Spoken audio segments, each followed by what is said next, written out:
What is going on, everybody? Good late afternoon, pushing into the early evening. We've got some injury updates for the Seattle Seahawks and their upcoming opponent, and it actually got worse today for both teams. It got noticeably worse for both teams today. Both teams got some pretty bad news.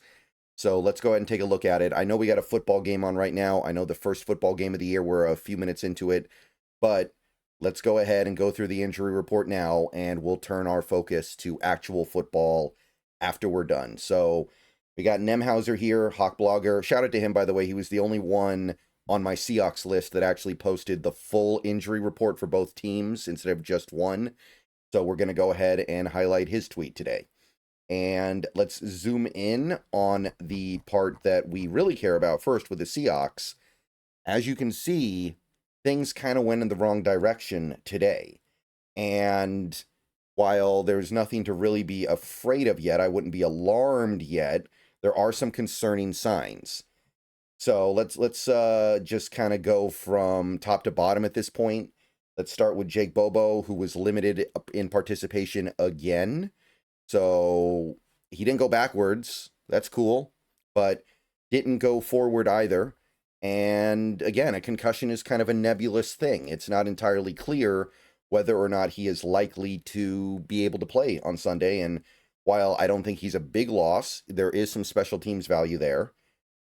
Torrey Horton remains a full participant, so that's good. We can't get too much better than that. He could be taken off the injury list entirely, but he's still a full participant, so that's fine. Uchenna Nwosu remains a limited participant. Still, I would say, unlikely to play. Cody White, limited participant. Can't really speak to how serious it might be one way or the other. And then we get Derek Young, who went the wrong way today with that hamstring injury. And Derek Young has never gotten along with his hamstrings. His whole career has been all about how can my hamstrings derail my career and make it harder for me to be able to get out there and play. So he goes from limited Wednesday to Thursday, did not participate. That's definitely not a positive sign. Usually when a player goes backwards like that, either something went bad or they discovered something that they didn't like. And given that it's a hamstring injury and he's a wide receiver, I'd say there's a pretty decent chance that he is not able to play. And again, it's not in and of itself a terrible loss, but when you've already got Bobo with the concussion, and you know Horton, even if he's playing, is less than 100%, and whatever's going on with Cody White, that's not really what you want to hear, especially on special teams. And then we've got two new entries to the list. We have Anthony Bradford, who went from no injury designation at all on Wednesday to today, no participation with a back injury. That's definitely alarming. I mean, well, I don't want to say alarming, actually. Let me take that back. It's concerning. Tomorrow is the day where it becomes alarming. This could just easily be some kind of a one-off thing. But as much as Seahawks fans don't think much of Bradford, and I understand that they don't, I get it, he is still the starting right guard, and we're going to have to shuffle things around in a pretty frustrating fashion if he cannot play. Jalen Sundell is going to kick out to right guard, and then we're going to put Oluwatimi at center, and everything just becomes a little bit more awkward, and I don't think that's good for an offensive line that is really trying to settle in and find itself at this point in time. Before we go any further into this video, I want to tell you a little bit about my friends over at Sleeper. Have you heard about the app, the Sleeper app? Download it. I'm going to let you in on a little something now. It's more than just a platform for fantasy leagues. Yes, this year, millions of users enjoyed playing fantasy sports on Sleeper, but there is so much more to this app. There are live stats, real-time updates, and visualizations on all stats. News feed is lightning fast. You get updates on your favorite players and teams. There is a chat you can use in real time to engage with other users about plays and performances.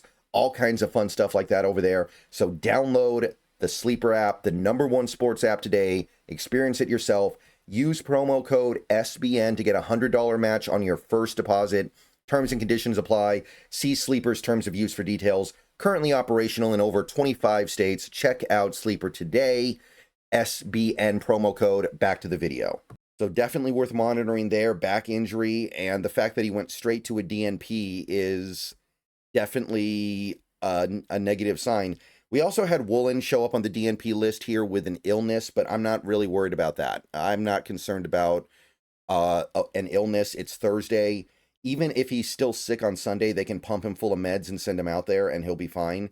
And generally speaking, football players have access to the good stuff when it comes to medication. So I would not expect the illness to actually keep him out. So not really worried about that. It's obviously suboptimal, but I'm not really looking at that and going, I'm worried about not having Woolen or having Woolen in an unplayable form on Sunday.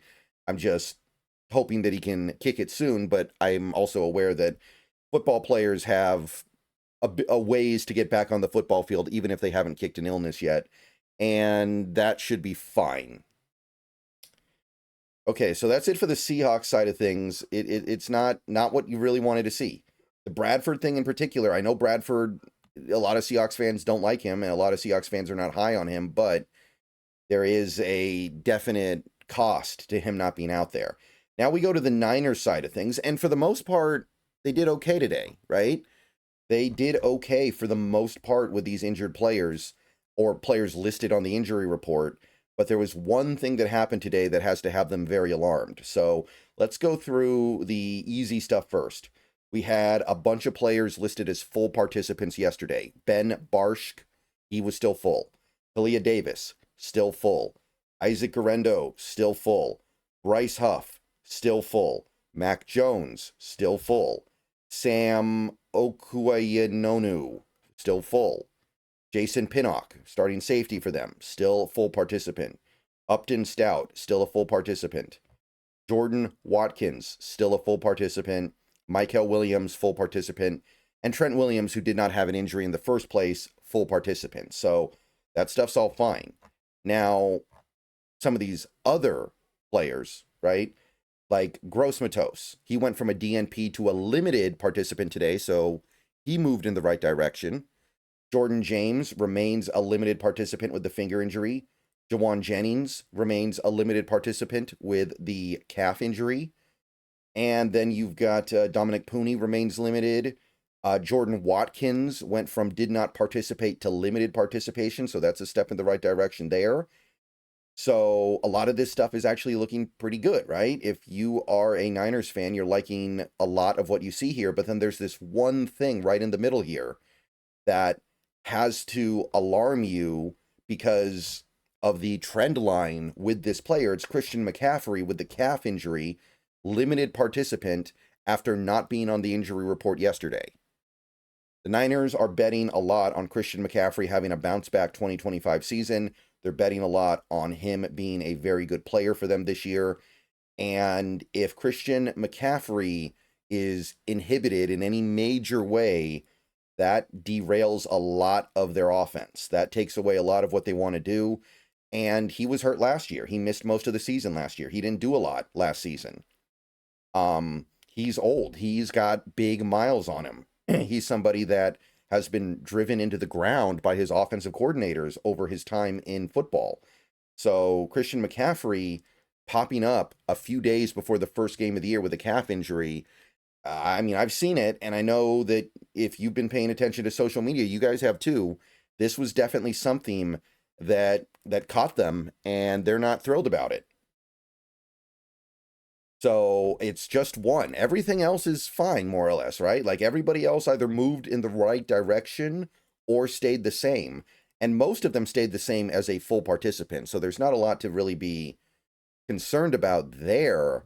But Christian McCaffrey by himself, he's carrying a lot of the load here. He is something that they really cannot afford to be without, especially because they've had issues with their reserve running backs already this offseason. They've had some injuries there. They've had some players not work out the way they were hoping. So there's already some stuff that they're dealing with that is not ideal. And they need McCaffrey to carry the load. They are leaning on him to have one more great season in him. And it is definitely a concern. But that's it for the injury report right now. Game is underway. Go watch, go have fun. But that is the latest and greatest from the Seahawks and the 49ers. Let me know what you think down below. Well, hopefully we get more clarity tomorrow. Tomorrow should give us an actual participation report as well as the game status report. So we'll get both sides of it, and we should get some at least clarity. All right. Go Hawks. See you guys soon.